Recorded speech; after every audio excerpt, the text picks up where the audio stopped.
எவ்வளவு அமைதியா, இதான் ராணுவ கட்டுப்பாடு. வேற யாராலும் பண்ண முடியுமா? அது வேற எந்த கட்சியாவது பண்ண முடியுமா? என் தம்பிங்க, என் அண்ணன்கள், என் தங்கைகள் காலையில 8 மணி 9 மணிக்கெல்லாம் வந்து அங்க உட்காந்துக்கிட்டு அமைதியா உட்காந்துக்கிட்டு நிகழ்ச்சி 7-8 மணி நேரம் உட்காந்துட்டு 10 மணிக்கு மேல கிளம்புறான். எந்த கட்சியாவது நடக்க முடியுமா? யாராவது இப்படி செய்ய முடியுமா? முடியாது.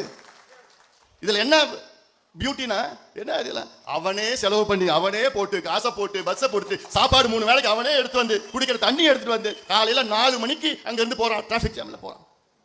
எவ்வளவு பொறுமை! இது வேற எந்த கட்சியாவது 2 மணி நேரத்துக்கு மேல யாராவது உட்காருவாங்களா மற்ற கட்சி மாநாட்டுக்கு? ஏன்?